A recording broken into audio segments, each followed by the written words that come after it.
sivule incwadi yamaHubo.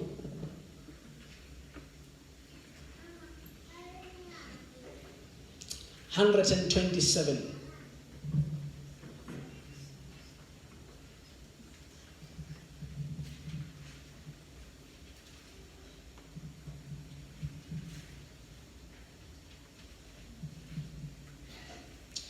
Oba bangiyabonga nange sensiyo yami sengiyavuma yavuma ngithi yebo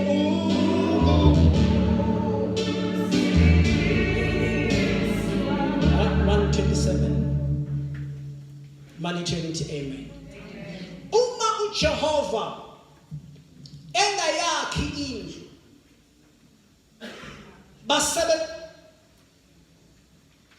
verse number 1.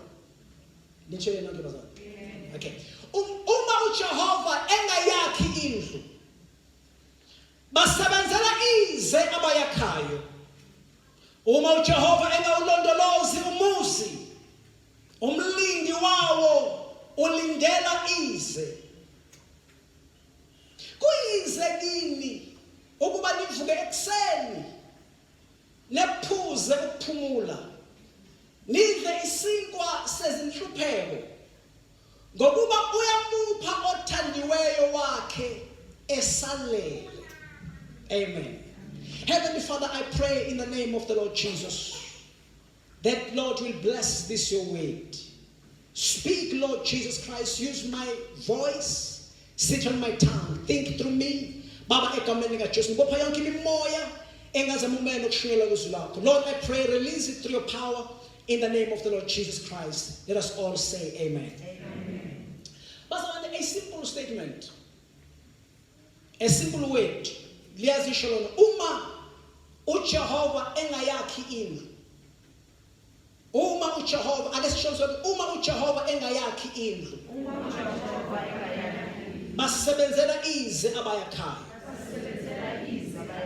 Amen. Lelizwe ngathi lithi khona abantu abakhayo kodwa abasebenzela ize. For it must be God that builds the house. Amen. Kungakho bazalwane sikhuleka. Ngakho simbiza uJehova njalo. Ngoba sifuna kube uyena osiholayo. Kodwa kungakho bazalwane sikhuleka ekseni. Let me say this. I just want to correct something like emnyango ngesikhathi se-intercession.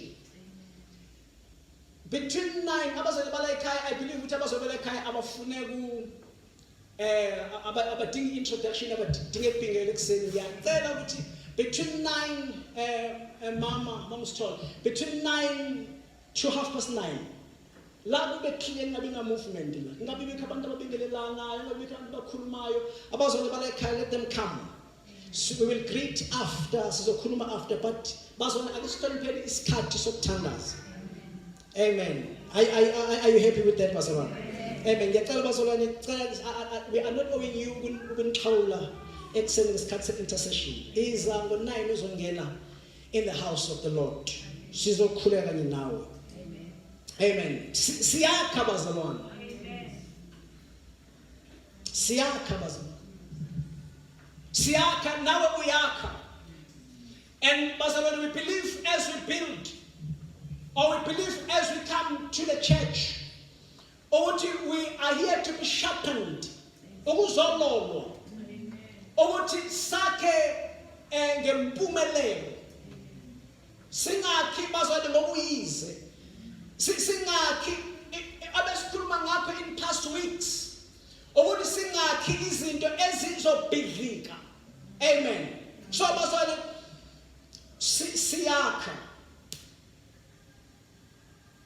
Izwi esilifundayo lithi uma wena uyakha, mawutwenze njani? Uyakha kodwa uNkulunkulu ebe engakhi. Umsebenzi owenzayo usebenzela ize. Let me repeat that statement. Uma wena uyakha njengoba sithi siyakha, uma wena uyakha kodwa uNkulunkulu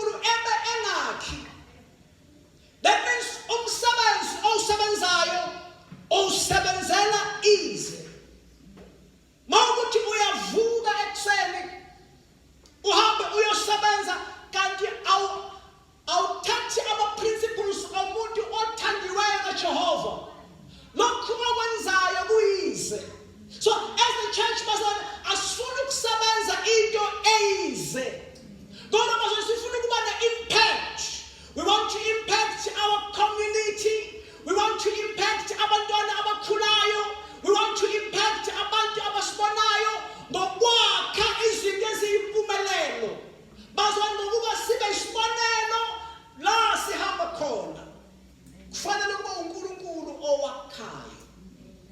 Alibongwe igama lenkosi uJesu. We were using incwadi kaJona eTarshish, and we are saying uma uNkulunkulu engahambi nawe to Tarshish, uhambo lwakho luyize. So it means whatever that you do without God, you are doing something easy. It's a neighbor ungasebenzeli easy. Yes, ungasebenzeli easy. uNkulunkulu makube nguye owakhayo. Lelizwi it's like it suggests ukuthi emhlabeni bakhona abantu abakhayo. It's possible ukuthi umuntu abe busy akhe, kodwa into ayakhayo ayakhe uNkulunkulu engekho, noma ayakhe uNkulunkulu angayakhi. Ngiyazwakala bazalwane. So bazalwane, this scripture it tells us ukuthi uNkulunkulu uyena ekufanele kube ngabe uyakha. Ngiyazwakala. Njengoba bazalwane sila, we are not pushing the agenda kababudlamini noma mdlamini. We are not pushing the agenda yet governing body. Izinto abayicabangayo namasithandayo. Kodwa ilesiletha la sizokwenza umsebenzi kaJehova. We are like the instruments. uNkulunkulu awasebenzisayo ukwenza intando yakhe. So in whatever you do, akube wenza lokho okusentandweni kaNkulunkulu. Otherwise umsebenzi owenzayo usebenzela ize, ungasebenzeli ize. Hallelujah. Noma ngabe kubonakala sengathi lento oyenzayo kusengathi kufanele kube ngabe uyayenza, but check ukuthi lento isentandweni kaNkulunkulu na. Ngiyalithanda leli hubo uma uliqala ulifunda. iBhayibheli lili-associator noSolomon. Uma uliqala ufunda iverse everything yokuqala, uba baphethe iBhayibheli lephepha elisizulu, ungafunda la qala khona. I think it's a heading. Yes. Igama lokukhuphuka elika Solomon. Igama lokukhuphuka elika Solomon. Ngicela ume ngenyawo my brother. Basone umzana wami lo sewesithathu eza esontweni. Mfethu uHadebe. Ngisho kahle. Amen. Khona eNewcastle. Ngisho kahle. Khona ngakini basone kasishayela izandla. Amen. Thank you so much. Zokwenza isikhathi sokuthi sihlale nawe sixoxe. Amen. Amen. Amen. It associated to Solomon. And ngiyayithanda indaba kaSolomon ukuthi uSolomon uyena owakhela uNkulunkulu iThempeli. Now uSolomon uyindodana kaDavide. And uDavide uNkulunkulu bamgcobile sonke siyazi. uNkulunkulu bamgcobile uDavide ubelwa izimpi. And uDavide is the man that was very skillful. iBhayibheli lisitshela ukuthi uDavide wayengowenhliziyo kaJehova. But although ayexoshiwe, although effective, when it comes to build the temple, noma kubonakala ngathi kufanele, kodwa wahamba wayobuza uJehova. Hallelujah. Akusizona zonke izinto obona sengathi kufanele uzenze ekufanele uzenze. This kind of message can help you.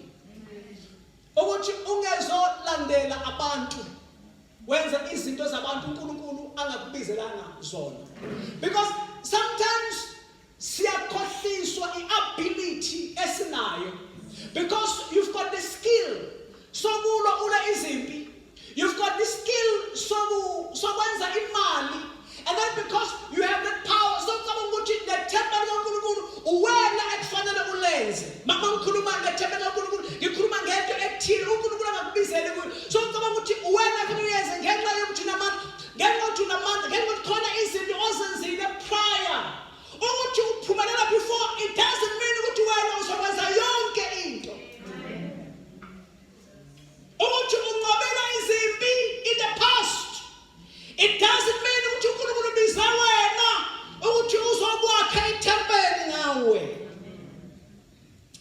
Hallelujah. Wena khona izimpi obizelwe ukuzilwa. I believe in my heart ukuthi as we are today, njengoba sikhona mhlanje ngikhona phambi kwenu, izinto engayokuzenza engayogcina ngizenzile, it will not be a mistake, ngoba akusizona zonke izinto engizozenza, kodwa khona izinto uNkulunkulu azimisele amadodana namadodakazi. That's why bazalwane njengebandla esikhona, we have to preach ukukholwa. Ibazalwane akanisho kakhulu ibazalwane ukukholwa. We have to preach in the church, we have to preach in our children, ukuthi abantwana bethu bakwazi ukuhamba ngokukholwa, bakwazi ukuqhubeka. Wenze njani bazalwane? Akanisho kakhulu wenze njani bazalwane? Ukuqhubeka ibandla balakhe noma sesingasekho. Great things will happen sikhona noma sesihambile. It's possible ukuthi umsima uyena ozomisa ibuilding. Mangikhuluma ngomsima ngikhuluma nge-age. Abokucela abakhona bazona sibhelile abantwana abakhulayo ukuthi perhaps uNkulunkulu bamumtambo usimisele bamumtambo ukuthi njengabantu abadala bekhona silwa izimpi namhlanje, ukuthi omsima mabekhula bangabe besalwa izimpi. Khona izinto mama udumsile, izimpi ekufanele nizilwa nizinqobe njengoDavide ukuze labo bazoconcentrate. Ekwakheni kungenzeka ubazalwane bamhlabeni angamiselwanga ukumisa amatende, kungenzeka bamhlabeni angamiselwanga ukwenza bangaphelele. Khona izimpi zamandla ekufanele sizilwe nabazalwane bakhona namhlanje, so that abalandelayo, so that iy'ngane zethu. Akaze uNkulunkulu ungibelesela this week ngabantwana ebeka umsima phambi kwami. I don't know what the story of umsima. uNkulunkulu ukhuluma nge-age yethu, but uNkulunkulu ukhuluma ngabantwana ukuthi abantwana isikhathi siqhubeka, abantwana must pull their sleeves. Uyabathwala bakhe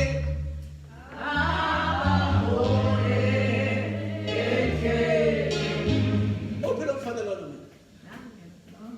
mfanele waqwela inkulumo malishaya inkulumo malishaya ngeze ngathi izulu ngenyakazi manje ukuthi angijambe because inkolo lami leli ngiyalithanda. Hallelujah. And ngiyathanda mangibona amadodana take over enza izinto, take over enza izinto ezi-right. Ngiyabathanda babahlabela baqule sibahlabelelayo, ngiyabathanda babashumayela ngendlela esishumayela ngayo.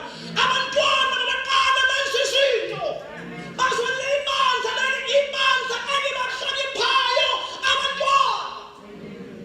Ngenza umhlabeni akusuzana zonke izinto ozozenza wena ulwela amadodakazi akho ukuthi emva kwesikhathi amadodakazi akho azokwenza izinto wena ongafikanga kuzo, but khona izimpi.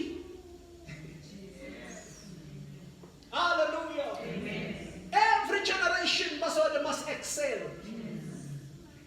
Even in your house, each generation ekhulayo must excel. Ungabi nomona uma ubheka abantwana abancane ucompete nabo. Abantwana akucompete nabo. Abantwana they must be better. Angeke lo bese ngoba nakucela usethi wena msenza ubongolozane. No, awuyeke ingane ishine. Awuthi shine ngeke shine. Yes, umntwana akashine u-approach isikhathi sakhe. Fanele akhonze uNkulunkulu phambi kaEli. Fanele sibabone bekhula benza izinto.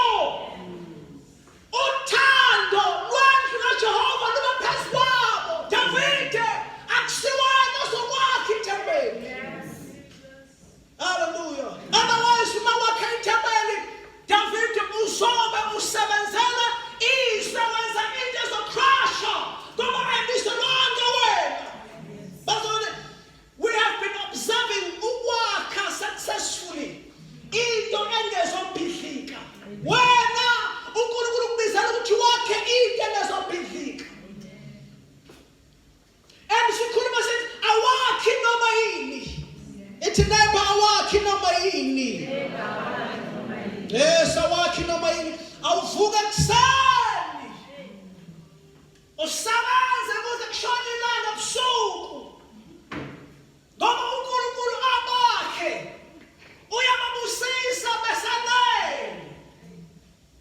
Leli verse alikhulumi ngokuvilapha, leli verse alikhulumi ngokungasebenzi, kodwa leli verse likhuluma ngezinto uNkulunkulu asezibekile abakhe abathandayo besalele. Ukuthi wena masuvuka awuvuka utetezela njengomuntu ongena uNkulunkulu, kodwa uvuka njengomuntu we-purpose. Uvuka la unokha khona, la usebenza khona, izinto zizenzekele kalula ngenxa yokuthi wenza into uNkulunkulu abekade esekwavulela yona usalele.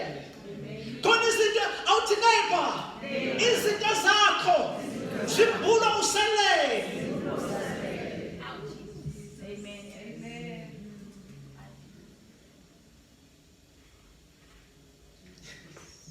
Njengoba mshumayela bazalwane, ngifuna ama-message. Angafuni esibhakabhakeni, angafuni la engekho khona, ngiwafuna la uNkulunkulu awabeke khona mina ngisalele. Izinto zikhona wena usalele, mawuvuka uvukela ezintweni zakho.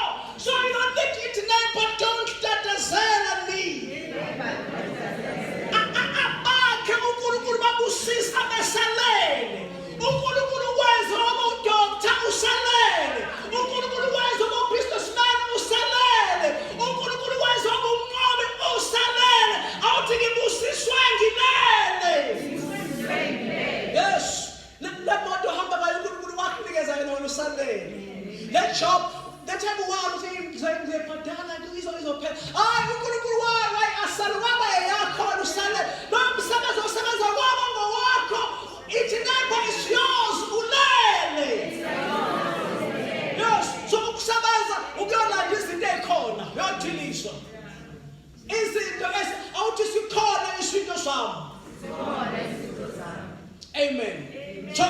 So uNkulunkulu ekufanele akhe.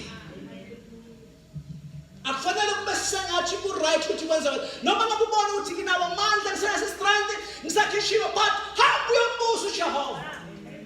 Uthi uNkulunkulu noma ngiwezwa abana phathi Nkosi ngakhe na kungokwami yini ukwakha, kungokwami yini ukuhamba kuyogijima namatende, kungokwami yini ukwenza lo Nkosi, kungokwami na. Check.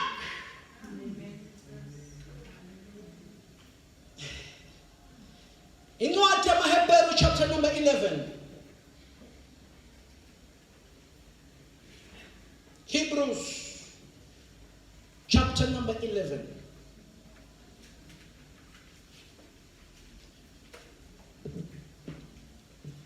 Alothi uNkulunkulu nguyena wakhayo. Yes, uNkulunkulu uyena wakhayo, thina we are the instruments. uNkulunkulu usebenza ngathi ukuphelelisa icebo lakhe. Amen. uNkulunkulu usebenza ngathi ukulwa izimpi azinqobe. Amen. Zinto ziphelelisiwe. uNkulunkulu uma kuyena owakhayo, ayasibheke izwi elilodwa elisifundisa imethod uNkulunkulu asebenza ngayo, akha ngayo. In verse number 3, Hebrews chapter 11. Incwadi yamaHebheru chapter number 11 verse number 3. Ngokuba siqonda ukuthi izwe lonke ladashulwa ngezwi likaNkulunkulu, ukuze kuthi okubonwayo akuvelanga kokubonwayo. Izwe lonke ladashulwa ngezwi likaNkulunkulu. I think this is King James. Through faith, we understand that the worlds were framed by the word of God. Now, Pastor, now we are understanding, we are learning. Ukuthi uNkulunkulu uma esebenza, uma njani Pastor? namhlanje bazalwane. Uma uNkulunkulu enzenjani bazalwane? Uma uNkulunkulu esebenza, uma uNkulunkulu akha. As much as it was in the beginning, that it was through the word, that the earth was framed. Also in these days, God will never work without his word. Mawufuna ukuthola uNkulunkulu esebenza, muthole ezwini lakhe.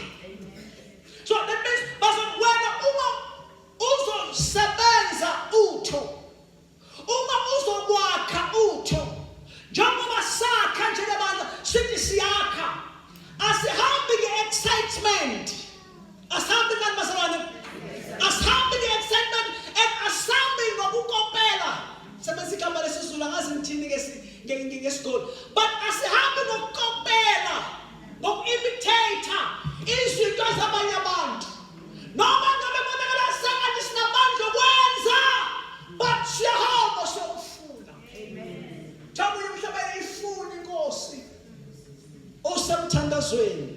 Lithi maqhubeka khona la ithi ulalele kahle ukunyenyeza kwakhe, ithi nebhalalelisisa kahle ukunyenyeza kwakhe. I'm teaching bazalwane. I'm teaching Sunday school. As you grow, you don't compete. You don't imitate. I'll hungry teller. I'll touch their career because one of them are ness. I'll touch their career because teacher. In your life, sincerely, in your life, in your personal life, how will you move? Singabi nabantu abazoqala izinto bayeke, baqala izinto bayeke. Izinto lokuthi abantu abanaso isikhathi solofuna uJehova uyafunwa. uJehova unjani bazalwane? Bazalwane uyafuna uJehova, uyafuna izwi lakhe. To seek his word. Amen. Ungakhohliswa namandla. Ngakhohliswa yini bazalwane? Because uNkulunkulu uyakunikeza amandla umsimo. Ngiyazi ukuthi uNkulunkulu ukunikeza amandla. Bazalwane abantu abasho uNkulunkulu uyakunikeza amandla, but amandla angakukhohlisi. Ukwenza izinto uNkulunkulu angakubizelanga ukuthi uzenze. You will crash. Noma ngabe uyathanda, but hamba uyofuna uJehova, because lokho uNkulunkulu asayinela ukuthi ukwenze uzokwenza kalula. Noma abantu bacabanga ukuthi lento oyenza, abantu sometimes bacabanga ukuthi lento oyenzayo usebenza kanzima emhlabeni, you're working hard emhlabeni, this and this, but wena owenzayo ngoba kubekwe kuwe ukwenza kalula. As long as basibona yazi khona into mina ngengenzi ngihlambuluke basana ngicela uvala amadlelo mina basana ngeke ngidrive from eBrakpan ngizokhonza eSoweto really basana ngiyahlambuluka lokho mama uNkulunkulu akafani sisho ngale uNkulunkulu uyangilina. Kodwa basana ngiyazi ukuthi ngibona umuntu okwenza lokho kalula. Ufikela abantu bala eSoweto kuqala ukwenza kalula. And uNkulunkulu naye uyambusisa. Ngoba wenza into yakhe. Wenza into yakhe, ithi namusa into yakho. Ungamangani ngelilanga bona musana ona ama-building angawabhadalelanga. Ungamangani yena ona izivande angasitshalanga. Ngeke kukhona into ayenzayo namhlanje ayenzisa uNkulunkulu ayenza ngothando. It cost, I know. Noma ngitshelanga, but it cost. Ngeke bese meeting ese-Emelo. What about bese meeting ngo-6? What about mina ngiya-driver kuze meeting ngo-6? But no, you can't. Akwazi ukusuka le eMelo uze la meeting. And akangelanga she drove. Wavinjwa i-traffic wangafika. What about mina bathi ngidrivile ngiphele endleleni. Athi but may God bless you. Wathi just angaze ngibone ukukhona kulaba. Angazi ngakubona ukholo kulo. But bazalwane, let's talk.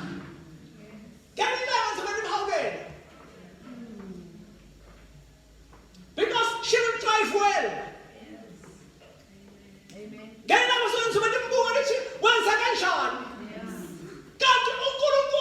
The time emsebenzisa ubekade embusisa khona izinto ayireleasayo kuye because wenza intando. Khona emhlabeni khona intando emnandi. Yeah, Kokosi yami kisona se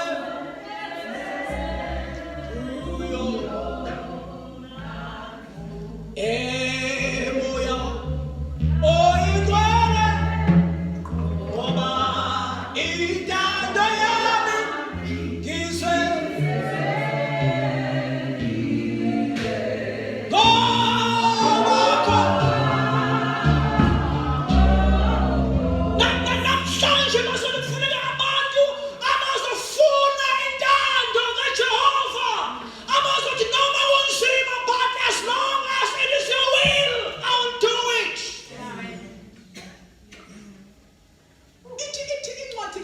chapter number 6. I think that is verse number 9. This then is how you should pray.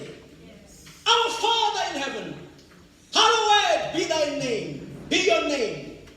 Your kingdom come, your will be done on earth as it is in heaven. I want your will be done. Your will be done. One more time, your will be done. Your will be done. Is to search intando kaNkulunkulu. Ngoba izinto ezisentandweni kaNkulunkulu zizokwenzeka kalula. Why mamhlabeni kwenza kube sengathi kulula? Kusentandweni. Abantu bazobuza ukuthi kanti umntwana wabani uNkulunkulu esebusisa wenza izinto ezisentandweni. Hallelujah. Ulalelisise kahle usemthandazweni. uNkulunkulu enyenyeza enhlizweni yakho. Because uNkulunkulu, he whispers his will in your heart. God troubles your thoughts ngezwi lakhe. Mawujavuka kuseni bekhona lento emile uNkulunkulu akumisele ukuthi yes, athi you need to do this. uNkulunkulu uyayibeka into enhlizweni yakho.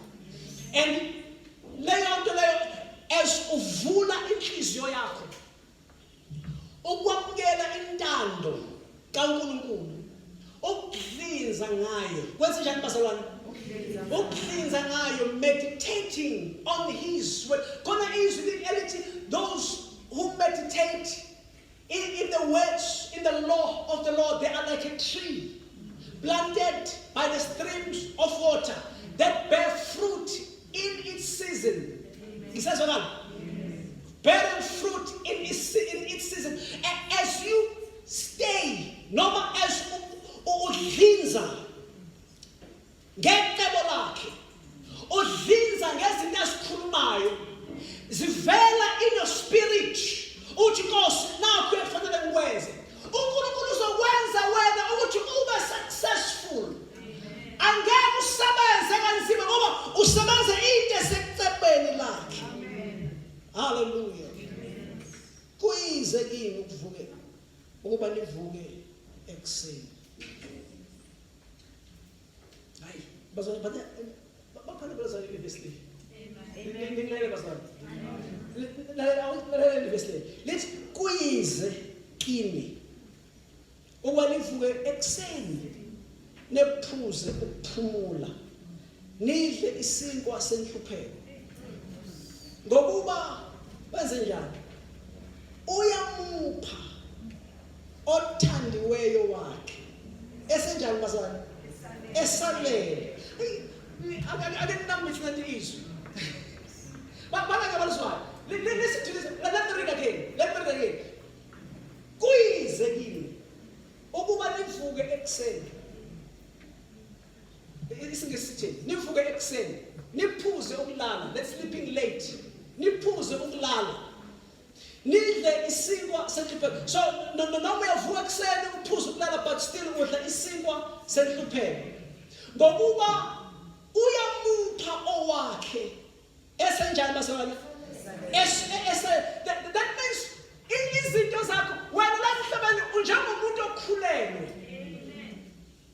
lezi zinto usinikezwe usalele zingaphakathi kwakho. The only thing ozela ukuyenza is to deliver emhlabeni izinto uNkulunkulu akunikeze zona. So wena u-rich noma kungaka-manifesti ngaphandle, izwi likaNkulunkulu bazalwane kuwe kufanele libe imbewu, libe yini bazalwane? iBhayibheli izwi libiza ngembewu, imbewu ekuthela izithelo. So that means you must eat the word.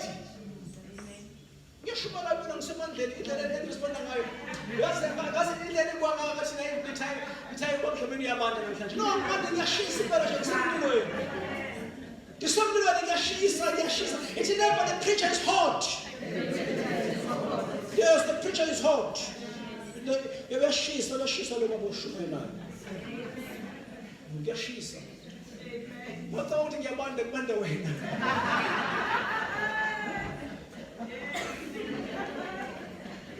Uma ngithi kuwe kuyizwa uvuka ekuseni uphuza ukulala, kuphi ukubanda nokushisa lapho? But wena ubizalwe bazalwane mthengeva, wena ubizalwe ukuzodeliver izinto. God is a special kuwe ekufanele uzi-discover in time. Discover izinto esibekwe kuwe. Zitholakala emthandazweni, in seeking his will, and zitholakala in spending time in his word. Funde izwi lakhe, ufunde, because bazalwane ayikho iprofesi ecorrect, alikho izwi likaNkulunkulu elikhuluma kuwe elicorrect uma lingavumelani neBhayibheli. Uma ufuna ukuprova umprofeti ukuthi unamanga, muprove ngezwi. Wazi ukhuluma into engekho ezwini, you're wrong. It must be aligned with the word. Whatever you think is going to go right, akube aligned nezwi. These are izinto ezilisi noma kuyindebo, ucabanga indebo uthi ngifuna ukuvula amabhizinisi, akube aligned nezwi. Ungathi ukhuluma ngebhizinisi kanti ukhuluma ngebhizinisi lokudayisa ama-drugs. No, sasifuna abantu abadayisa ama-drugs. No, ngalowo mali akasifunde. Yeshua mfundisi indlela nisibonda ngayo bazalwane, nini usibona ngathi ngiyabanda le.